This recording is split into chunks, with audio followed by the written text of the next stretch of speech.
የቀድሞ የዲሞክራቲክ ሪፐብሊክ ኮንጎ ፕሬዝዳንት ጆሴፍ ካቢላ በሌሉበት በጦር ወንጀሎች እና አገር መክዳት ወንጀሎች ሞት ተፈረደባቸው። ካቢላ ላይ ከቀረቡባቸው ክሶች መካከል በአገሪቱ ምስራቃዊ ክፍል ከፍተኛ ውድመት ያደረሱትም ኤም23 አማጺ ይደግፋሉ የሚል ይገኙበታል።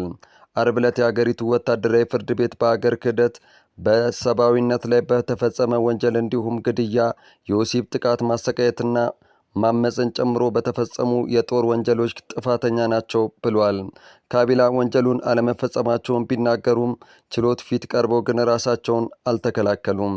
የቀድሞ ፕሬዝዳንት ክሱን በዘፈቀደ የተመሰረተ ያሉ ሲሆን ችሎቱ ደግሞ ለጭቆና መሳሪያ ሆኗል በማለት ውድቅ አድርጓል። ጆሴፍ ካቢላ አሁን የት እንዳሉ አይታወቅም። የ54 ዓመቱ ካቢላ እንደ አውሮፓውያን አቆጣጠር በ2001 በጥይት የተገደሉትን አባታቸውን ላውረንት በመተካት ለ18 ዓመታት አገሪቱን አስተዳድረዋል። ካቢላ እንደ አውሮፓውያን አቆጣጠር በ2019 ለፕሬዝዳንት ፌሊክስ ቲሼኬዲ ያስረከቡት ቢሆንም ኋላ ግን በመካከላቸው በተፈጠረ አለመግባባት እንደ አውሮፓውያን አቆጣጠር በ2023 በፍቃዳቸው አገሪቱን ለቀው ተሰደዋል። ባለፈው ዓመት ሚያዝያ ወር ላይ የቀድሞ ፕሬዝዳንት በአገሪቱ ምስራቃዊ ክፍል ለሚካሄደው ደም አፋሳሽ ጦርነት መፍትሄ ለማምጣት እንደሚፈልጉ የተናገሩ ሲሆን በቀጣዩ በኤም23 አማጽያን በተያዘችው ጎማ ከተማ ደርሰዋል። ይህንንም ተከትሎ ፕሬዝዳንት ቲሼኬዲ ከኤም23 ጥቃት ጀርባ ዋነኛ አንቀሳቃሹ ካቢላ ናቸው በሚል በመወንጀል እርሳቸው ላይ ክስ መመስረት እንደሚያስችላቸው ሴናተሮች ያለመከሰስ መብታቸውን እንዲገፈፉ አድርገዋል። ለበርካታ ዓመታት የቆየው የአማጽያኑ ትግል ባለፈው ዓመት በአገሪቱ ምስራቃዊ ክፍል በማዕድን የበለጸገውን አካባቢ የቡካቪ ከተማን እና 2 አየር መንገዶቿን በቁጥጥራቸው ስር ሲያውሉ ተባብሶ ቀጥሏል። የመንግስታቱ ድርጅትና ምዕራባውያን ሀገራት አማጽያኑን በመደገፍ እንዲሁም በሺዎች የሚቆጠሩ ወታደሮች ወደ ኮንጎ በመላክ ጎረቤት ሩዋንዳን ይከሳሉ። ኪጋሊ እጅ የለበትም ብላ በመካድ ግጭቱ ግዛቷን አልፎ እንዳይስፋፋ የመከላከል ሥራ እየሰራች መሆኗን ተናግራለች። ባለፈው ዓመት ሐምሌ ወር በአማጽያኑና በመንግስት መካከል የተኩስ አቁም ስምምነት ቢፈራረሙም ግጭቱ ግን ቀጥሏል። አንድ ከፍተኛ የሐማስ ባለስልጣን የዶናልድ ትራምፕ የጋዛ የሰላም እቅድ የእስራኤልን ፍላጎት የሚጠቅምና የፍልስጤምን ሕዝብ ፍላጎት ችላ ያለ ነው፣ በመሆኑም ቡድኑ ላይቀበለው እንደሚችል ለቢቢሲ ገለጹ። ባለስልጣኑ በትራምፕ የሰላም እቅድ ላይ እንደተቀመጠው ሐማስ ትጥቁን ፈትቶ ለማስረከብ የመስማማት እድሉ ጠባብ መሆኑን ተናግሯል።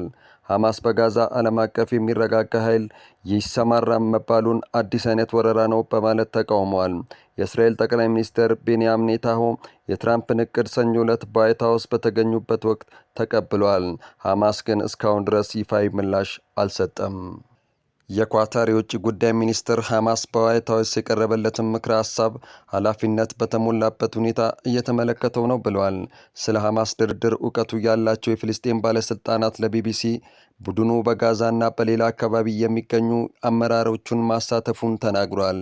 የቡድኑ ወታደራዊ አዛዥ ኢዝ አልዲን አልሃዲድ የቀረበውን እቅድ ላይ ከመስማማት ይልቅ መዋጋትን እንደሚመርጡ እየተነገረ ይገኛል። በቅርቡ ከጋዛ ውጭ ያሉ የሐማስ ባለስልጣናት ታጋቾቹ ላይ ቀጥተኛ ቁጥጥር ስለሌላቸው ከሚደረጉ ውይይቶች ገለል ተደርገው ነበር። በርካታ ቀናቶች ይወስዳል ተብሎ የሚጠበቀው የሐማስ ድርድር ሌሎች የፍልስጤም አንጃዎችንም አካቷል። በመስከረም 26ቱ ጥቃት ላይ የተሳተፈውና የተወሰኑ የእስራኤል ታጋቾችን ይዞ የነበረው የፍልስጤም እስላማዊ ጂሃድ ፒአይጄ በመባል የሚታወቀው ታጣቂ ቡድን እቅዱን ማክሰኞ ዕለት ውድቅ አድርጓል። ሐማስ እቅዱን ለመቀበል ከባድ የሚያደርግበት ብቸኛ መደራደሪያ የሆኑት ታጋቾች ሁሉንም በአንድ ጊዜ እንዲያስረክብ የሚለው ክፍል ነው። ምንም እንኳን ዶናልድ ትራምፕ እቅዱን ቢደግፉም እስራኤል ታጋቾቹን ከተቀበለች በኋላ በቅርቡ ዶሃ ላይ የሐማስ አመራርን ለመግደል የአሜሪካን አለመስማማት ችላ በማለት እንዳደረገችው ወታደራዊ ዘመቻዋን ልትቀጥል ትችላለች የሚል ጥርጣሬ አለ። ከዚህም በተጨማሪ የትራምፕ አስተዳደር ይፋ ያደረገው የጋዛ ካርታ አካባቢው ከግብጽ ጋር በሚዋሰንበት ደቡባዊ ክፍል ከወታደራዊ እንቅስቃሴ ነፃ ቀጠና እንደሚገነባ ያሳያል። ይህ እንዴት እንደሚተዳደር ይፋ ያልሆነ ሲሆን እስራኤል የምትሳተፍበት ከሆነ አለመግባባት መነሻ መሆኑ አይቀርም። የእስራኤሉ ጠቅላይ ሚኒስትር ምንም እንኳን ሰኞ ዕለት በእቅዱ ላይ መስማማታቸውን ቢገልጹም ኔታንያሁ የእቅዱን በርካታ አካላት ወደ ጎን ሲሉ ተስተውለዋል። በኤክስ ገጻቸው ላይ ባጋሩት ቪዲዮ መልእክት የእስራኤል ወታደሮች በጋዛ እንደሚቆዩና የፍልስጤምን አገራት በኃይልም ቢሆን እንደሚቀሙ ተናግረዋል። ይህ ከትራምፕ እቅድ